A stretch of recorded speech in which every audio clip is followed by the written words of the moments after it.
We are back with another horror story, but this time I did the writing. I got inspired by the reflection from freeshortstories.net. Whispers in Glass by TalesBeforeSlumber. You ever get the feeling your reflection is living its own life? That's because it is.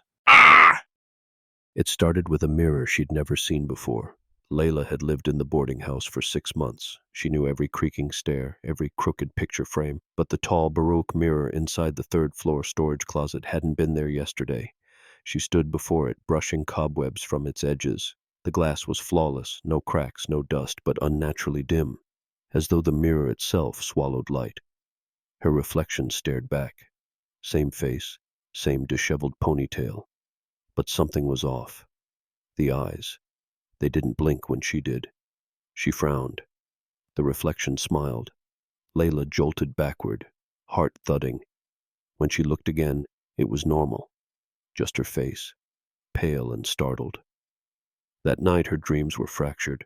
A cold hallway, hands tapping from behind glass, and soft breathing matching hers in rhythm. She woke, gasping, ribs aching. The air in her room smelled metallic. Despite that, she managed to fall asleep again, not long after. The next morning, her toothbrush had red streaks.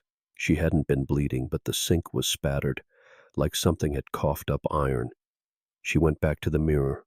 Her reflection looked thinner, her cheekbones sharper, skin grayer.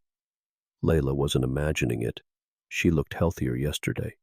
Her reflection moved a fraction faster than she did now. Too fluid, too eager. She touched the mirror. Her reflection grabbed her wrist. Layla screamed, stumbling away, but the glass was untouched, smooth and cold. Her reflection stood calmly, watching. She locked the closet, shoved a chair under the knob, but every time she passed the hallway, her chest tightened. Her ears rang with faint whispers like glass grinding against bone, as if calling for her. This went on for 2 days. On the 4th day, her fingernails cracked and bled. Her voice rasped. She hadn't slept. The reflection looked vibrant now, glowing almost, rested, healthy. Is the mirror taking my energy? My life force? She asked herself. That night, she heard breathing, but it was not hers. It came from the closet, shallow, wet exhalations. She crept closer, flashlight trembling in her hand. The door creaked open on its own. Inside, the mirror, uncovered. Her reflection smiled with crimson teeth. Layla raised the flashlight like a weapon. The reflection raised something too, a shard of glass dripping red. Layla blinked, stepping forward. There was no one in the room, just a splatter on the floor, like someone had coughed blood and stepped into it barefoot. And then, the closet closed behind her. Layla wasn't seen again. Weeks passed. A new tenant arrived, Mia, young, bright, quiet, with lots of talent. She took Layla's old room.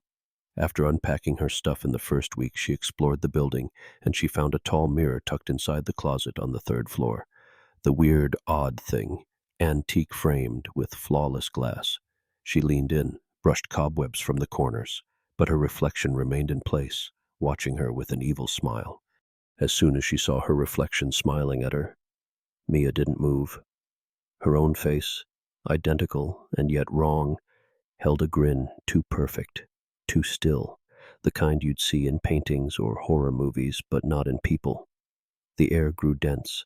Her heartbeat echoed in her ears. She leaned closer, just a little. Behind her, the closet door creaked, slowly, but she didn't turn. The reflection tilted its head, blinked once, and whispered something she didn't understand, not because it was quiet, but because the sound felt evil in its own weird way. The overhead light flickered, then went out. Silence.